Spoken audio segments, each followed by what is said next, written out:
جی السلام علیکم جہاز بھائی، میرا آپ سے سوال ہے، کیا فجر کی اذان کے دوران کھانا پینا جاری رکھا جا سکتا ہے؟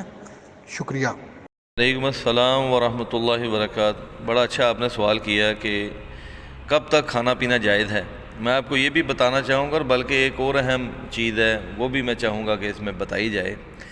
وہ یہ ہے کہ کچھ لوگ جو ہیں ایک خاص مؤذن کی اذان سن کر روزہ شروع کرتے ہیں، اور اسی اپنے مکتبہ فکر یا اپنے مزاج کے مطابق والے مؤذن کی اذان کو سن کر روزہ افطار کرتے ہیں، جبکہ بندہ بشر ہے، کوئی بندہ لیٹ بھی ہو سکتا ہے، کوئی دیر سویر ہو سکتی ہے۔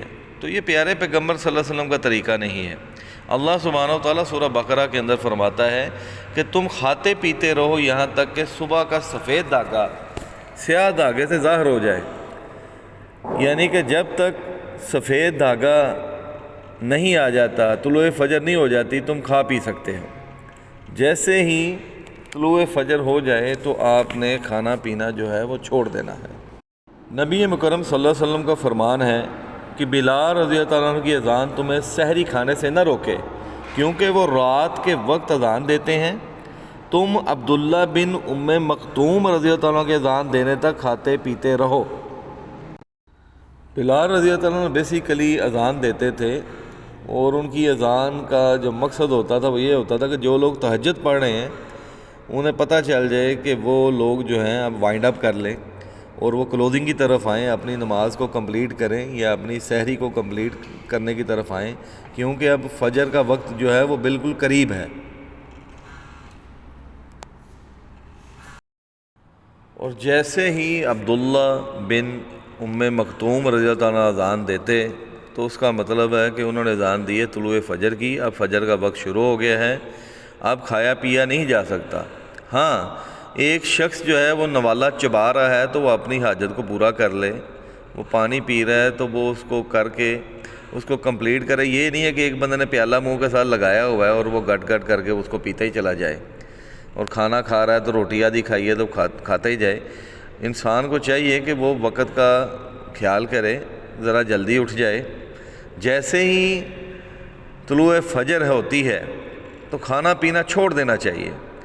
یہ جو نبی کریم صلی اللہ علیہ وسلم کا فرمان ہے کہ سحری کو لیٹ کرو، اس کا مقصد یہ نہیں ہے کہ آپ جو ہے وہ اذانوں کے درمیان میں سحری کھائیں، اور اس کا مطلب یہ بھی ہرگز نہیں ہے کہ آپ کوئی خاص مؤذن اپنا طے کر لیں اور وہ اگر لیٹ اذان دیتا ہے تو آپ کے لیے حجت بن گیا ہے وہ اس طرح کھانا کھانا۔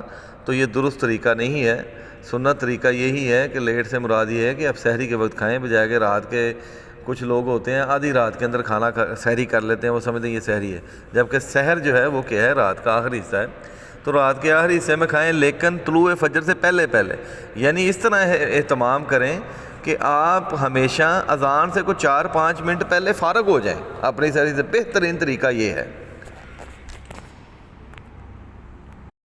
اور یہ اچھی بات ہے کہ آپ مؤذن کی اذان کے اوپر جو ہے وہ روزہ رکھتے ہیں اور کھولتے ہیں، لیکن مؤذن پھر آپ کا اتنا چاق و چوبند ہونا چاہیے جو شریعت کے اوقات کے تقاضوں کو پورا کرنے والا ہو، وقت کے اوپر وہ آپ کو طلوع فجر کی بھی انفارمیشن دے، اس وقت وہ اذان دے، اور اسی طریقے سے مغرب کا جب وقت آتا ہے، سورج کی ٹکیا غروب ہوتی ہے، تو اس وقت بھی وہ وقت کے اوپر جو ہے وہ اذان دے تاکہ وقت پہ آپ کا افطار ہو سکے۔ تو اس لیے کسی خاص شخص کی اذان کے اوپر روزہ رکھنا اور کھولنا یہ طریقہ درست نہیں ہے۔ بندہ ہے، لیٹ بھی ہو سکتا ہے، یہ درست نہیں ہے۔ سنت طریقہ یہی ہے کہ جیسے اللہ تعالیٰ نے قرآن کے اندر فرما دیا ہے، نبی کریم صلی اللہ علیہ وسلم کے عمل سے ہمیں مل گیا ہے، یہی طریقہ ہمارے لیے حجت ہے۔ اللہ تعالیٰ ہمیں صحیح طریقے سے روزہ رکھنے کی توفیق دے۔